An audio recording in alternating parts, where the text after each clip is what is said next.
On the panel, we discussed three key changes in the budget for the Federal Budget 2026. The capital gains tax implications, negative gearing, and how trusts were actually dealt with. What we also discussed is to buy, sell or hold and a market update on Brisbane. So let's get to the capital gains tax first of all. The 50% capital gains discount is cut. What that means is as of 1st of July 2027, the current 50% capital gains tax discount for assets held more than 12 months for individuals, partnerships or trusts will effectively be replaced. Under the new model, the existing unrealised gains up to the 30th of June 2027 will continue to receive the current 50% discount. However, from the 1st of July 2027, it moves to the new index cost-based system, same as the system pre-1999. What that means is an indexation based on CPI and then the growth of the property and what the difference is. However, what they didn't mention in the budget is actually it's a minimum 30% effective tax rate on any real capital gains that will apply. And a couple of little notes. The hidden feature in this budget also applies to pre-CGT assets. They're actually assets owned before 1985, which were traditionally quarantined from any capital gains tax at all. But what this means is any gain as of 1st of July 2027 and moving forward will be taxed with a minimum rate of 30%. For those that have owned property in families, in trusts, or anything pre-1985 is now some time to consider what to do with those assets. Don't underestimate the impact of the 30% minimum tax component of this change to capital gains tax. A retiree who has no other income will pay at least 30% tax on any capital gain, even if they have no other income. The second change in the budget in relation to property was negative gearing. It was hotly discussed amongst the panel, and we'll take you through some of the changes and then I'll talk about a couple of case studies where it really impacts property seekers. So negative gearing has narrowed. Negative gearing occurs when a rental property makes a tax loss that's utilised against other income in the same entity with the effect of reducing the overall tax paid. It's a real benefit for cash flow for any individual or entity that is purchased property. But what happened at budget night, as of the 1st of July 2027, negative gearing will only be allowed on properties that were purchased prior to, and this is very important, a contract date 7:30 p.m. on the 12th of May 2026, except for new builds. Importantly, it's the contract date that is important here. We had a case study. Bridget McGregor from Vision Money used the serviceability calculator with negative gearing where an investor pre-12th of May at 7:29 p.m. was able to take out a loan of $1 million to buy an investment property. That investor bought a property for $900,000 the day before the budget. However, after the budget, that particular investor and the serviceability without any negative gearing benefits could only borrow $700,000. We believe that this will have a significant impact on the competitiveness in the market for investors. Maybe a good thing for first home buyers, not so good for investors. For all other residential properties, any rental losses will only be utilised against rental income from other residential properties either in the same year or they can be carried forward to be used against residential rental income in future years or the capital gain on the eventual sale of the property. However, you do have to have a look at how can an investor afford the cash flow of that property until the actual sale of the property. With all of these assumptions in the budget, it doesn't mean property investment disappears, but it may mean that there's less appetite for investors to buy established apartments and houses. And we operate in the Brisbane real estate market where there's many established homes.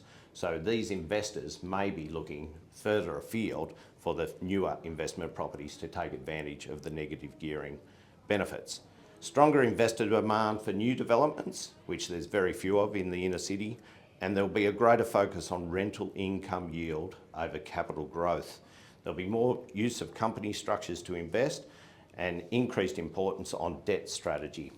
Portfolios of rental properties with some positively geared properties will be able to be offset negatively geared properties, and more attention on commercial properties because the negative gearing rules still apply to commercial property. Our third topic for the evening was the minimum tax on discretionary trusts. A real impact for those that are structured in this way in their investments. The good news on the change in minimum tax for discretionary trusts is that we have a little time. From the 1st of July 2028, trusts will face a minimum 30% tax on taxable income, with the tax being paid by the trustee. Beneficiaries will still include the income in their own tax returns, with a non-refundable credit for the tax already paid by the trustee.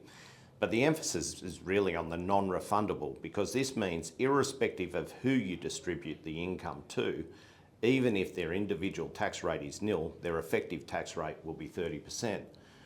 Our panellist, John Knight from Business Depot, joked about the value of his children in the trust, and if there's any further value there. And on a serious note, is obviously a 30% tax on something that may have actually had nil tax previously. So I guess if you're in retirement phase, or if yours or a beneficiary to your trust is an individual tax rate of nil, is now the time to consider divesting before the 1st of July 2028. This is specialist advice, and we're available to direct you if you require professional advice. And our fourth topic, and potentially the most challenging for me, is to buy, sell or hold real estate in the Brisbane real estate market. We had a look back over the past 12 months, currently what Harcourts' Solutions is feeling in the market, and how we actually see the market in the next 12 months. Let's take a look. So to look back on Brisbane in the last 12 months, you've got a staggering 19.7% change in dwelling values. We have certainly had a party in Brisbane, eclipsed by Perth at 26% and Darwin very close behind us at 19.6%. Interestingly, if you look at Melbourne and Sydney, respectively, they have done 2% and 4.2% change in dwelling values. We have had staggering growth, and is it sustainable is the question. Well, if you look at Brisbane in the last quarter, our growth has still been 4.7%, nearing that 20% annualised figure. And in April alone, it's 1.2%, and annualising that, we're in the early teens still. It's been an incredible time for the Brisbane real estate market, and that's been driven by population growth, infrastructure investment, and we can only see it continuing. However, the budget may have put a little challenge in front of us. What we have to look at is what's going on in the market right now. And if you look at Brisbane and the stock flow, there is actually 35.4% more listings in the market today, new listings, than there were the same time last year. But we have to have a look at that and go, has Easter taken an effect? An early Easter in 2026 versus 25, you can't take that too literally as a direct comparison. Total listings on market are still down, so the available stock to the equivalent period last year is a little under 1%. And what we're feeling on the ground, we measure, and we think this is the real forecast of what's going on, is the number of people attending open homes and the number of offers. And where we average about 500 people coming through our open homes every weekend in the Brisbane real estate market, and that's 10 per property, we're starting to see a decline in those numbers. And we're starting to see averages closer to 7, and some weekends 5 per open home. So is demand starting to come off? I think it is. And finally, let's just move to rental rates quickly, and then I'll do a summary of how we actually see the market moving and where we see rental rates going. Brisbane has enjoyed a 6.4% increase in rentals over the past 12 months. So let's wrap it up. So to buy, sell or hold, the outlook for Brisbane. It's really up to the individual, and we need to give individual advice based on your position. But let me give a summary of how I see it. Consumer sentiment is down and the cost of living is up. That's no surprise. The volumes of listing is down, but shifting to a supply side if you look at the new listings that have come in for the month. Construction, that is new supply, is expensive, but perhaps now there's incentives for our developers to step in. where investors will actually enjoy negative gearing aspects that they can't get in established homes. The Brisbane vacancy rate is still less than 1%, so there is high demand for rental properties, high competition, and they are driving the rental prices up because of the low supply. Population growth drives demand, that's pretty simple, and we are the Olympic city. And where there's investment in infrastructure, there's always population growth. We're looking very shiny moving right through to 2032.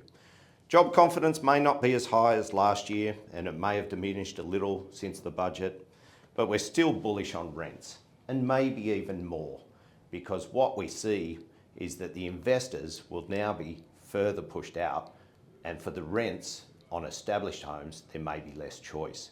But people still want to live in Brisbane and close to the amenities and close to all of the attractions. We anticipate price growth, but maybe not at the rate that we have enjoyed. 19%, is that what we're going to see at the end of 2026? I don't believe so. But I think somewhere in the high single digits to maybe in the early teens, and Brisbane is in a really good place.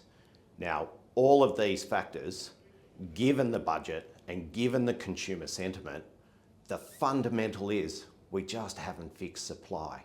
And until we fix supply, I think real estate's a really good place to be.